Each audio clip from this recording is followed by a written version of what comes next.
Hello, everyone, and welcome back for another episode of the Outdoor Adventure Series podcast. This is your host, Howard Fox. The Outdoor Adventure Series celebrates individuals and families, businesses, and organizations that seek out and promote the exploration, stewardship, and enjoyment of the great outdoors. Our guest today is Kevin Belanger. Kevin is the Great American Rail Trail Project Manager for the Rails-to-Trail Conservancy. The Rails-to-Trail Conservancy was founded in 1986. Its mission is to build a nation connected by trails. They are reimagining public spaces to create safe ways for everyone to walk, bike, and be active outdoors. Kevin, it's a pleasure to have you on the Outdoor Adventure Series podcast. Welcome. Yeah, thanks, Howard. Great to be here. You know, Kevin, and for our listeners, behind Kevin is this beautiful work of art. It's a really nice bike hanging from its wall. And I'm thinking, Kevin, you probably would rather be out on the bike than here chatting with me right now. We could do this both at the same time if it was a little nicer outside. Yeah. I think that would actually be pretty cool. There's a park not far from where I live in Las Vegas called Red Rock Conservation Area. And the executive director has what she calls the walk talk. So we could do the ride talk, you and I. Yeah. And why not? Let's do it. Fantastic. So, Kevin, before we get into the Great American Rail Trail Conservancy, tell us a little bit more about your background. Yeah. I love the outdoors. I grew up in New England camping a lot with my family. We didn't grow up with a whole lot of money, so camping was the thing we did on the weekend sometimes to feel like we were doing something exotic. And I loved it. It was great. So that's kind of what guided me to where I am today is a love of the outdoors, a love of walking and biking places.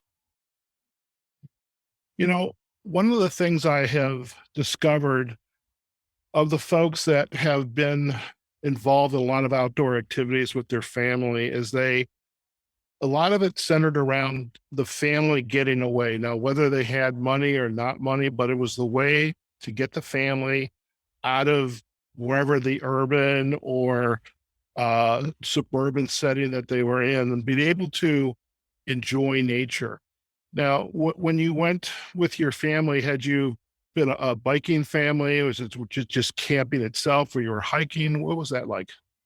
Yeah, mostly just the camping parts of it. I'm probably the more adventure sports person in my family. I gathered that later in life. But really, it was just being outside, being kind of, we grew up in kind of the country parts of central Massachusetts and Western Maryland. So it wasn't so much getting out of the city. It was just a change of pace. Okay. Now, I know we're going to talk about the Great American Rail Trail and obviously the Conservancy. When did biking begin to become a part of your awareness? And I am assuming very much a love and a passion for you. Yeah, I'd say probably in middle school, my family moved to Maryland. So I didn't have a whole lot of friends. I spent a lot of time by myself and my bike was my outlet. We were in the suburbs, so didn't have a car, but couldn't really get around. So my bike was the way to get around and see things and experience my new town. So that kind of has followed me. My bike has always been my way to get around. So when I moved out to Oregon for graduate school, I had about $300 to my name and I arrived in town. I was like, all right, well, I need a way to get around. And I found a bike for exactly $300. And I was like, well, I guess this is a sign. And that got me around everywhere. Yeah. Yeah. You know, here in Las Vegas, where I live, except for maybe a couple months, it's hard to get around at least by walking, because everything's so spread out. But there are some bike paths here, and I kind of am reminiscent of the bike I used to have. And to be in the full spirit of disclosure, Kevin, I don't have a bike. It's when I moved from Chicago to Las Vegas, I literally got rid of everything. But I'm ready for a new bike, so we can perhaps talk about that later. How did your going off to graduate school, how did that begin to start to transition into working with an organization like the Rails-to-Trail Conservancy? Yeah. So I went to graduate school for environmental studies and I loved the program, but there were 7 of us kind of sitting around rooms talking about articles we were reading, and it didn't feel as tangible to me. I didn't know what I was going to do with it. It seemed to click for other folks. It didn't quite click for me. So I saw other folks who were in the planning program, and that I was like, it started to trigger in my head. Biking around, transportation, planning, that's a way that I could influence the built environment for people to get around. So I went and did 2 master's degrees. I'm not that fancy. It just happened that they overlapped really much. So I got to use credits from one for the other. So I kind of gamed the system a little bit there. And that was kind of how I developed that passion and turned it into a professional career. But there wasn't a whole path paved ahead for choosing to work on trails and walking and biking as a professional career. So it was a little start and go, but that's how I ended up at Rails-to-Trails, and I couldn't be happier there. Very good. For our listeners' benefit, and we're going to provide the backlinks to the Rails-to-Trails Conservancy website. Tell us a little bit about the organization, its mission, because, I alluded to it's been around since 1986, and I was somewhat aware of it back in Chicago, where we had the repurposing old rail lines into trails. And for the life of me, you're going to know the name of it. I'm not, but we'll fill that in. We'll provide a backlink. That's the safe way out on these podcasts. Tell us a little bit more about the mission and the breadth of the work that the Rails-to-Trails Conservancy is involved in. Yeah. So you referenced that we were founded in 1986, and that was really when a lot of road lines were becoming abandoned, were no longer being used by the rail companies. And our founders, David Burwell and Peter Harnick, really saw that as a way to keep those rail corridors in the public right of way. And why they were so important is because rail lines could only go up to a certain grade in slope, because they couldn't push farther than that. So about 3.5% roughly or so, which isn't that big of a grade, but when you're walking it, you can feel much higher than that. So that was the light bulb that clicked off, that a lot of people could access trails when they were relatively flat. They also happened to go through a lot of small towns that the railroads used to go through. And a lot of those small towns were experiencing a lot of economic disinvestment when rail lines left. So something that they found, it's something that we are continuing to find and really push, is the economic benefits of trails, especially at places like you mentioned, the Midwest. There's a lot of the rail trail movement seem to really be focused in the Midwest, Pennsylvania, that kind of area. And you see on trails like the Great Allegheny Passage, for instance, which goes between Pittsburgh and Cumberland, Maryland. They've really built some of these small towns around the trail. They've rebuilt some of these small towns around the trail. Trail tourism is a major thing that we can actually push out there. I love the way you've kind of expanded on this community and the economic benefits. When you launched this initiative for the Great American Rail Trail Project, how did the planning or the pre-planning, before you made the pitch out to the public bodies and the private sector that were going to perhaps be donors or provide funds for the trail, how did you begin to conceptualize, or how was it conceptualized? This is what we're going to do, and this is what our goals and objectives are. Yeah, so this project dates back to the early days of Rails-to-Trails Conservancy. So the goal is to complete a cross-country multi-use trail between Washington, D.C. and Washington State. It'll be about 3,700 miles when it's done, and therefore somebody could walk or bike across the entire country. Right now, there's just over 2,000 miles completed, and there's several places where there's large segments that you could go out now and bike or walk and enjoy the open segments of trail. But over the years before we launched that in 2019, my colleague Mary Ann Fowler likes to tell a story of a big map we had printed on the wall well before my time. And every time a new trail would come online, we put a pin in the map. And over time, you could start to see several routes across the country forming themselves a little bit. But our mission was to wait until a number of routes were over 50% complete on their own, so that when we put in our energies and our momentum behind project, we knew that there was viability behind it. So roughly when I started in 2016, we did an analysis of some routes, determined that it was go time. And then that really triggered hundreds of conversations with people at the state, local levels. Really, we see these as 12 cross-state trails. We want each state to have ownership of the trail that goes through their states. So we needed to get some buy-in, and that involves a lot of travel. So before COVID, I was on the road at least 1 week out of every month, sometimes two. And I love that part of the job. I got to see a lot of cool places I've never been. It stayed at some very interesting hotels. I got to see some cool wildlife, meet a lot of really great people. So that's how we've got to where we are right now. Had you been hoping for a project like this when it was official? I mean, it was conceptualized way back when, before you started with the Conservancy, but now you're in the Conservancy. This project is now taking off. Is this something you had your eye on? Was it, oh, I want to work on that? How did you begin to get involved? Because this, as a project manager, there's a lot of moving parts going on right now. Yeah, this was never something I could have thought that I would work on in my life. It's way bigger than anything I ever thought I'd be working on. Before I started at Rails-to-Trails, I was working at a local government outside of DC as the bicycle and pedestrian coordinator. And that was cool. I got to really cut my teeth at a local level working within a city government, but I wanted to expand a little bit beyond that. This job came open and it was a trail planner job when I first started. In my first interview, we talked about the various plans and maps and studies I'd be doing. And then they threw in, by the way, we're considering doing this cross-country trail. So we might send you to Wyoming in a few months to kind of help fact check on the ground. But that might be a small part of your job.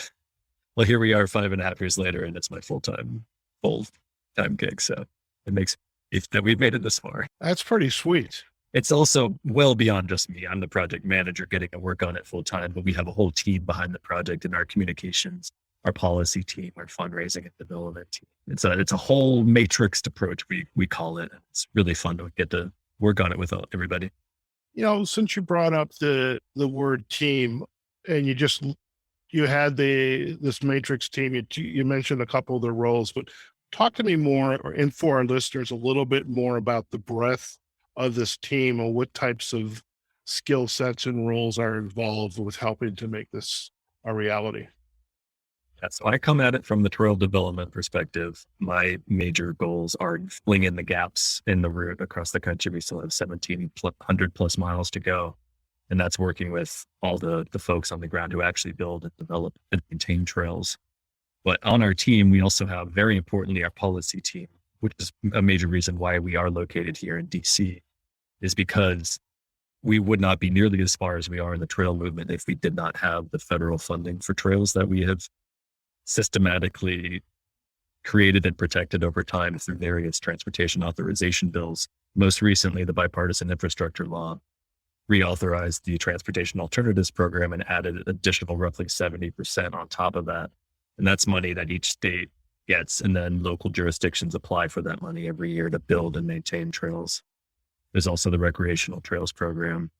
And right now there's also the RAISE program, which used to be called Tiger and Build, which we're hoping to get more money for active transportation and those major big dollar projects. So our policy team advocates for that, works on that on the national and state levels.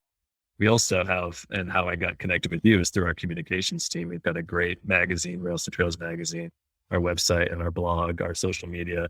They're all just running so hot on everything. They're the best team in the biz, I say, making sure that people know what trails are out there. Traillink.com is also one of our assets here, making sure people know what trails are near them, what it's like to be on each of these trails, and telling the really cool and unique stories.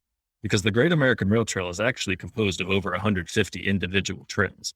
And we're not trying to come in and take over their identities. We're trying to come in and highlight their identities, tell their stories for a wider audience, so that each one of these trails is a unique thing. And then grouped together, we're hoping that can make it even bigger.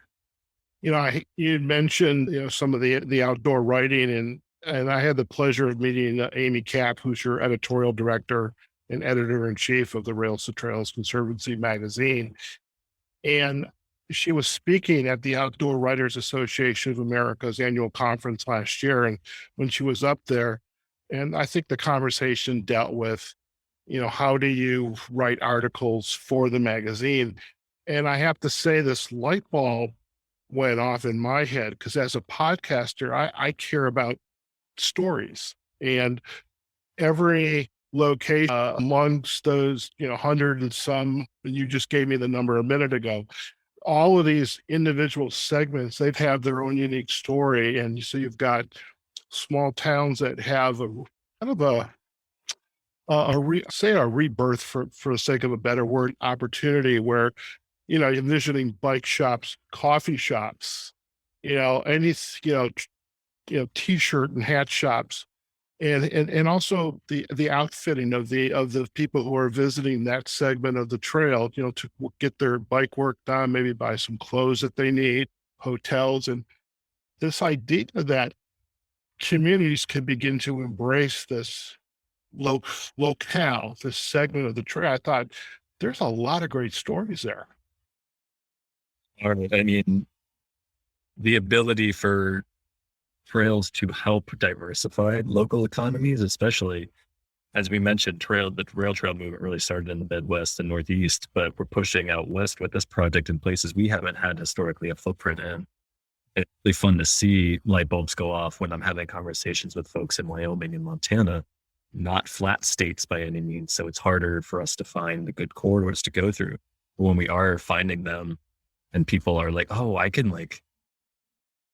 get this hotel going again in this town that hasn't been open for a long time because they haven't had the visitors to keep it open. It's really the light bulb, the wheels are moving for sure. That's great. When you go out to a location, and as you just shared, it's not flat. So I'm thinking Wyoming, and we're going to be out in Wyoming in May for the Outdoor Writers Association of America's annual conference. When you think about going into this location, what's the conversation like with the locals? I mean, who do you reach out to? Where do you start this conversation? Depending on each location, they're going to have different levels of capacity at the local level for planning, for economic development, so we'll start with, if there's like the city or county planning department, want to see what they have in the works. Because if they already have ideas, let's work with them on that. If they're not quite there yet, then it's on us to help build that political will. So we'll try to reach out to county commissioners, city elected officials, and then, the economic development folks who can help make the case for why this is important to invest money and time in. It's also individuals. Some places, really the trail movement is built on the backs of a few folks who've lived there for a long time and who are passionate about trails. And that gets the energy in the community going that can last beyond their ability to work on the trails. I'm thinking of some communities in Western Nebraska, for instance, that there's like the Northwest Nebraska Trails Association, giving them a little shout out here. In Shadron, Nebraska, they're working on a trail extension to the Cowboy Trail that'll connect to the Cowboy Trail. And that's really just a few local folks who have lobbied the city. The city's like, sign off. Yeah, cool. You work on this. We'll be your official sponsor to do this. But they're the energy and the reason why it's really happening. And when you go into a location like that in Nebraska, and I did see the trails going through Iowa. I mean, I have friends that used to ride the RAGBRAI. I think that was what it was called. And I don't know if RAGBRAI was east-west or north-south, but whatever it was, I mean, really some unbelievable landscapes that you're seeing along the way. And so now you've come into this location in Nebraska, this community that's very active, a couple folks that are very active. They're the ones that are really, putting the energy behind, let's do this project. What are the conversations you have with them, and how are you helping those individuals have those conversations further into the community and at the, perhaps even at the regional and state levels? Yeah, it's really, I consider my job to be almost a cheerleader at times. I'd say half the time people reach out to us or are working on something and want our help, they already know what they need to do. They just need to know that what they're doing is correct and that someone supports them. So half the time I feel like my job is just, you got this. Yeah, keep going. It's not going to be easy. It's not going to get done tomorrow, but you're talking to the right people. Here's how you apply for the funding. So we provide technical assistance on that national and state funding levels, always providing letters of support for those.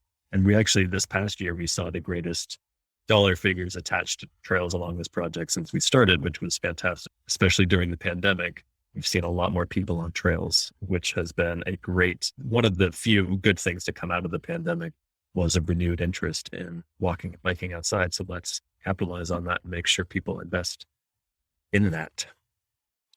When you're on these segments of the trails that are completed, do you, for example, find yourself, okay, this to me is a 20-mile bike ride, or do you plan on perhaps doing bike and overnighting with the bike? And because I'm curious how others will also be using this trail.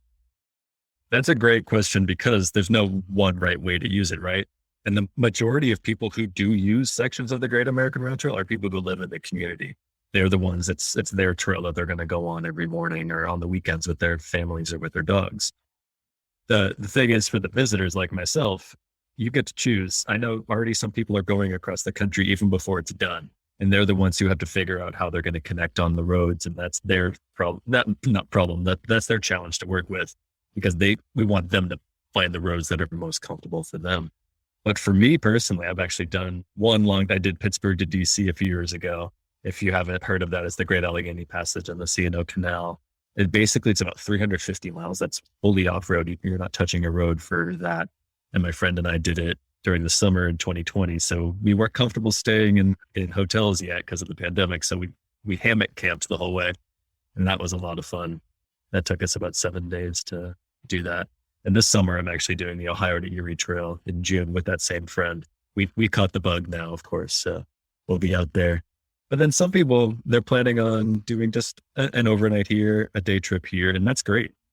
We support all of that kind of ride and walking, other active transportation. I love that. I love that.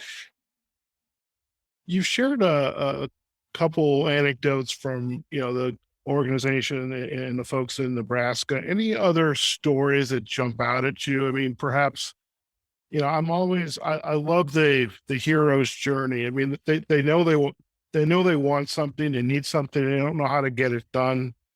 And here's, the Conservancy, your help, others on your team helping them. And I'm curious about the story that they went through, and all of a sudden, wow, I didn't know we could accomplish this. And thank you so much. Any kind of stories like that? Yeah, I'll say less on the trail development, but more on the use part. We partner with an organization called Warrior Expeditions. You said hero's journey. It made me think of these folks, and they're a group of returning veterans who use long distance outdoor adventures as kind of a returning healing process for these veterans. So they used to do a ride on roads, and they were saying that their teams were getting a little uncomfortable with that. So they wanted to find a trail. So they approached us in 2019 and said that we're going to send out a group on the Great American Rail Trail. Didn't happen in 2020 because of the pandemic, but they went out last year.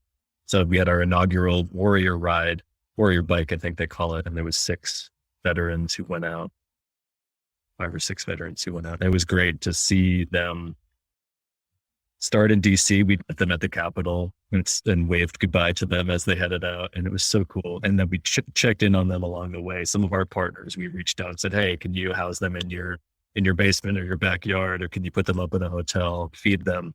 And so people want to help out. That's the thing. Communities want to rally around. So it's great. And we're actually the second year of that's happening. So if you want to help support them, I think warriorexpeditions.org, you can check that out. Well, we'll definitely provide a backlink to warriorsexpedition.org. That story reminds me of a conversation I just had with a gentleman named Ethan Galogli. He wrote it's a fictional book, but has a lot of historical context on the planning and development of the John Muir Trail up in the Sierra Nevada, which John Muir Trail, for our listeners, is an extension or a portion of the Pacific Crest Trail, which is 2,000 plus miles from the, Mexico border all the way up into Canada.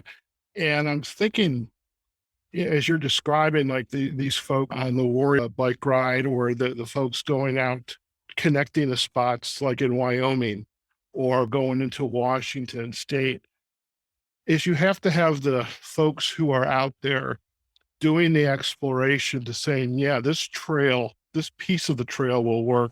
This is not going to work.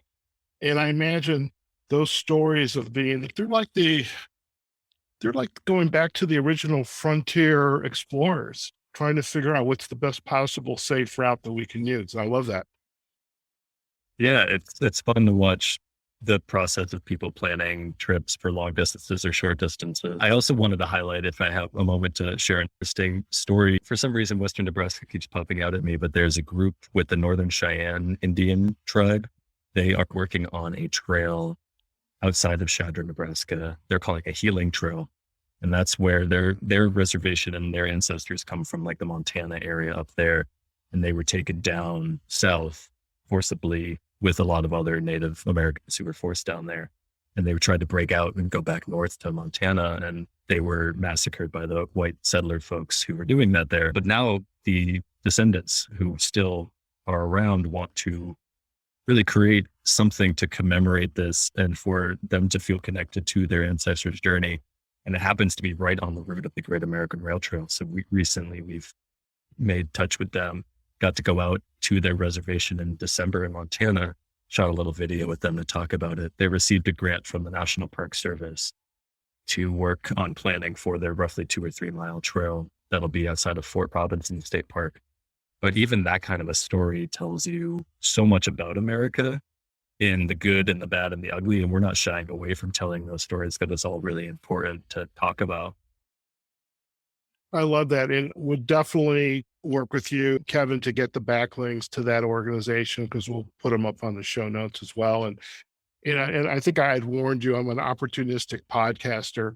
I mean, stories like that from those individuals, the folks and other folks in Nebraska, I mean, that's what makes the Outdoor Adventure Series podcast so much fun, is everybody has a story. And you just have to ask them, what's yours? Curious, for folks like me, and when I had the pleasure of meeting Amy and learning more about the Conservancy, I joined, I got my t-shirt. How do I go beyond? How does someone listening to this podcast go beyond and get involved, whether it's in the Conservancy or whether it's the Great American Rail Trail? Yeah. Thank you for being a member. And thank you to anybody out there who is a member or is considering being a member. We love our members. We've got, I think, 160,000 or more members around the country, which is very important. So thank you for that. We need help, of course, at the national level and also at the local level. Nationally, we obviously want more members to be able to say, we've got this many people behind us who are on the same vision as us. So that's donations, obviously, to Rails to Trails. That is joining our listserv so you keep up to date on what is going on. We also put out calls to action at times based on what's happening in certain states. Recently, there's a bill in the Nebraska legislature. I keep mentioning them, but we put out a call to the folks who live there to help call your state senators, because there's a lot of money for trails on the books right now that could be really transformative. So that's the big picture stuff. Locally, major thing is go out on your trails and talk about it and be visible. Post about it online. Make sure that trails are funded as they should be, especially for maintenance. Oftentimes, that's the first thing to go out of a local or county or state budget for various reasons, but people want to cut ribbons and they don't always want to maintain those trails. So keeping that in the forefront of elected officials' minds, that's important to you, helps everyone out. So go out on the trails, talk about it, volunteer for your local organizations. And if you go to rails-to-trails.org and sign up for our list, you can stay in touch with us and we'll continue to tell people things that are coming up. That's fantastic. Celebrate Trails Day also, April 23rd. April 23rd. A year for us is kind of our like opening day for trails celebration we have. So that's a major thing too. And check out our website and you can see the various events that might be happening in your community. That sounds great. We'll definitely, again, provide the notification for the April 23rd event in our show notes. Kevin, before we let you go, I would love if you could share with our audience what we call kind of like an aha moment as you look back in your career, and especially this great work you're doing with the Conservancy. What really is a surprise to you about what you've been able to accomplish in your career and what's happening and the impact you're going to have through the rail trail, the Great American Rail Trail? Yeah, thanks. And thankfully, my career is I'd still have many years to go in my career. So I'm hoping I continue to make influence there. But a major thing is how many people I'm seeing are motivated to go out on trails once they see this kind of a vision. There's only so many people who are actually going to bike across the country on this thing. And that is great, but that's not the focus. That's not the most important thing. It's really getting everyday folks to go out on their local trails. But I've seen the excitement in a lot of folks, especially people who frankly don't look like me, relatively young white men. Like, I want to see more people who don't look like me on trails. And I'm seeing this kind of sparking a renewed interest in trails, or a brand new interest in trails for a lot of folks. That's great. And by the way, I think it was on one of the outdoor Facebook pages, there was these two African-American women, and they were biking in Oregon. And I think they were going up a lot of hills and backcountry trails, but I was thinking those are the kinds of stories that people care about, people that don't look just like me. And I love those kinds of stories because, and as we've alluded to COVID a couple times. I mean, coming out here to Nevada, I couldn't think of a better place to be. If I'm going to get cooped up in my home doing my work, at least I can get out to the desert. And for someone like yourself, you get out onto the bike trail. It's you and your bike and the trail. That's it.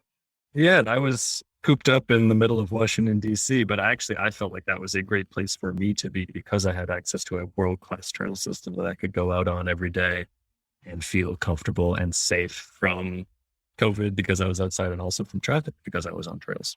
Yes, definitely. I appreciate the traffic bit. There's nothing worse than being on a bike or running or walking when you're next to traffic. So I love that. Before we head out and get all the website and social site information, any other insight to go that you would like to share with our listeners and leave them? Could be a quote, a piece of advice, a book. What's your insight to go for our listeners, Kevin? Yeah, thinking about this question, I'm brought back to my planning school because we learned a lot of like technical things about planning documents, project management, all that, which is very important. But what I feel like I didn't learn a lot, and it's hard to learn, is just how important cultivating relationships is, especially in a job like this. I'd say a significant percentage of my job is developing relationships with people, talking to people, creating connection, creating trust, because we're only moving at the speed of trust in these relationships to make things happen. So that's why I had to be on the road a lot. That's why it's important to talk to folks, because they're not going to buy into your vision if they don't feel like they've been given the respect to develop personal and organizational relationships. So that all the times that I'm having an adult beverage with someone after a long day of looking at trails or going to a community meeting, you feel like sometimes those are just shooting the breeze, having fun, but then you're like, oh, because I made that connection with them, I'm able to then 2 years down the road call and say, hey, we want to work with you on this. And they're going to pick up. And that's important. And that is nothing to sneeze.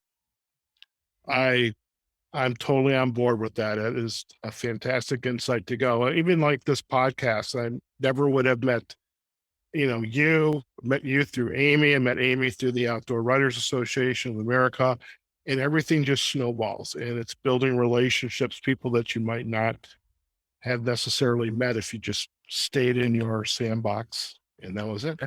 It's wonderful. Sure. Hey, before we head out, if our listeners would like to learn more about you, the Rails-to-Trails Conservancy, the Great American Trail, where's the best places for them to go? Yeah, we've got so much content on our website. Rails-to-Trails.org is the overview website of everything we do at Rails-to-Trails. If you want to check out the Great American Rail Trail specifically, you can go to rails-to-trails.org/Great American Rail Trail. See all the stuff there. Finding out about trails in your area, traillink.com is also on one of our websites, and that's huge. Become a member there if you want to check all that stuff out. It's a glut of amazing information. I use it personally myself anytime I'm in a new town. And then you can go on all of our social media handles, Rails-to-Trails and Great American Rail Trail, on generally all the platforms there. My own insights, I blog occasionally at bywayofthetrail.com. You can follow me at bywayofthetrail on Instagram and Twitter and all that stuff. Generally, that's my own stuff. Sometimes it's trail appropriate. Sometimes it's irreverent. I've got a silly sense of humor, so I like to do that too. But a lot of the times I'm talking about what I'm doing on the bike right behind me. I love it. I love it. Well, Kevin, I appreciate you taking the time to join us on the Outdoor Adventure Series podcast and chatting about the Great American Rail Trail and also the wonderful work that the Rails-to-Trails Conservancy is involved in. Thank you so much. Yeah, thanks for having me, Howard. It was really great chatting with you. Fantastic. Stay on the line. We're going to do a quick close and you and I can come back and have a final chat. Okay. Great. Okay, folks, we have just been chatting with Kevin Belanger. Kevin is the Great American Rail Trail Project Manager for the Rails-to-Trails Conservancy. And what a wonderful episode to learn not only about the history of the Conservancy, but also the Great American Rail Trail. This vision, almost since day one, to connect the country via multi-use trails across 12 states and Washington, D.C. What a fantastic vision. And really, within the past couple of years, really beginning to see the interest and support financially and local amongst the various groups and the communities and at the state level to see this initiative become a reality. It's a wonderful adventure. And, you know, coming to Las Vegas from Chicago, Illinois, I remember the Prairie Path Trail, and I have to say, in all honesty, I did not go on it, and it's my loss. But now, just kind of hearing Kevin chat about the Great American Rail Trail and the various places and the people, the communities are being impacted positively by this kind of initiative. Now, of the peace of mind that I want to go and visit these trails and rent a bike and get on them. It's not only for a mile or two or 10 miles, but just to get out there and experience communities across this country. If you would like to learn more about the Rails-to-Trails Conservancy, do visit their website at rails-to-trails.org.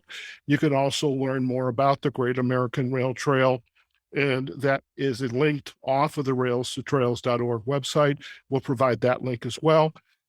Kevin also mentioned the trail maps and guides for biking and running trails that are available at traillink.com. That's affiliated with the Rails-to-Trails Conservancy. We also have the Facebook pages, Instagram pages, which we're going to provide the backlinks to, as well as to Kevin's Instagram page by way of the trail. If you enjoyed today's episode, do let us know. You can find us on the Outdoor Adventure Series podcast on our website, so outdooradventureseries.com. You can also find us on LinkedIn and on Facebook at our Outdoor Adventure Series pages. We are also on all of the major podcasting platforms: Apple Podcasts, Google Podcasts, Amazon Music, Audible, Spotify, and many others. Okay, folks, wherever you are, whatever you're doing, go out there, have a phenomenal day, and we will see you on a future episode of the Outdoor Adventure Series podcast. Take care now.